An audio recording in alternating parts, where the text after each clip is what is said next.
This is Anthony Olympia with Six String Country. In these lessons, we're working on Whiskey River, made extremely famous by Willie Nelson, the one, the only. It was written by Paul Stroud and Johnny Bush.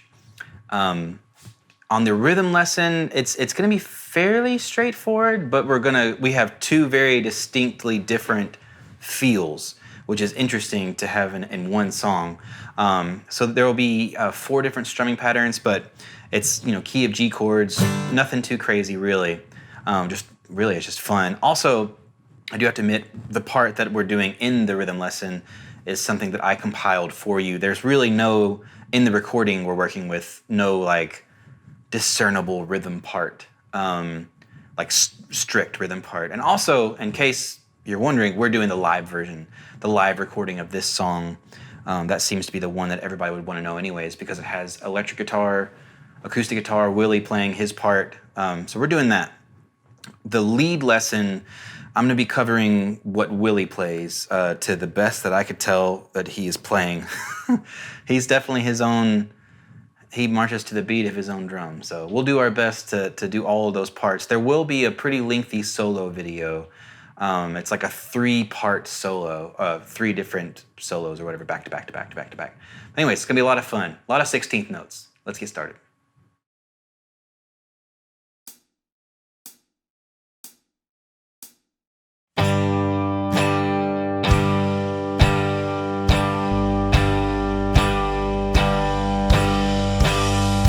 Whiskey River, take my mind. Don't let her memory torture me. Whiskey River, don't run dry. You're all I got, take care of me. Whiskey River, take my mind. Don't let her memory torture me. Whiskey River, don't run dry. You're all I got, take care of me.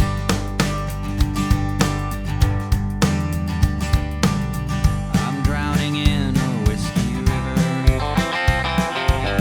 bathing my memory and mind in the wetness of its soul, feeling the amber current flowing from my mind, and warm and empty heart you left so cold. Whiskey River, take my mind. Don't let her memory torture me. Whiskey River. This is the rhythm lesson for Whiskey River. This part we're going to be working on is kind of what I compiled for us to work on. There's no, in the live recording that we're learning to play in these lessons, there's really no like, this is the rhythm part. It's there is like an acoustic guitar kind of jamming in the background. You can kind of hear, but he's also kind of playing some lead stuff. And then at times it sounds like there might be an electric guitar tucked in the background that's strumming some chords. The recording's a bit of a beautiful mess. So with all of that, I wanted us to have one concrete, playable, from start to finish rhythm part. So this could kind of fall into the easy strum category, even though it might be like a little more than easy strum. We have 4 different strumming patterns, and that's because we have, I guess, 2 different feels in the song, and we'll talk about that stuff in a little bit at the end of the section. All right, so strumming pattern 3, we're still working with G chord here. It sounds like this. Right? It's like, whoa, that's a different song. But that's the kind of the beauty of this song, is it's got 2 different feels for the 2 sections to kind of stand alone or contrast each other in a really beautiful way. So it is down, down, down, up, down, down, down, down, up, down, up. All right, let's do that strumming pattern 3 slowly together. 3 and 4 and down, down, down, up, down, down, down, down, up, down, up. Right? Those up strums are swung, so they're just a little later than usual, right? And you make sure you use your ear and get that swing feel in there, all right? So last but not least, on the strumming pattern train, we have strumming pattern 4, and it's just half of strumming pattern 3. Down, down, down, up, down, up. It's where, most of the song the vast majority is in 4/4 time. There are 4 beats every measure. There are some measures in this song that are only 2 beats, or some people call them split bars, where it's almost like you split a bar in half, right? So we literally just split strumming pattern 3, right? Okay, let's play this stuff to a metronome. Now for the intro, where we play the G chord 11 times, if you want to practice that part, I would play along with the track. While we're playing to a metronome, we're going to start right at chorus 1, because that's where the metronome, we're not going to fluctuate time there, right? So, chorus 1. Here we go. 2, 3, 4.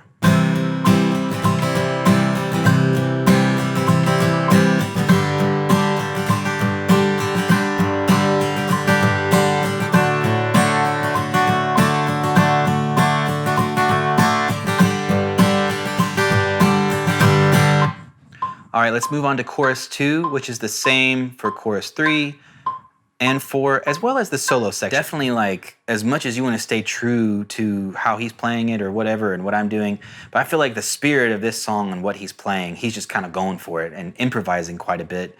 So I would do the same. And if you use the tabs, use the lesson to learn the idea, and then just kind of do your own thing. If I were playing this on stage, I would definitely take the liberty to go like, I'm gonna do whatever feels right in the moment. But anyways, now let's dig into what I would suggest you play to sound like Willie on his recording.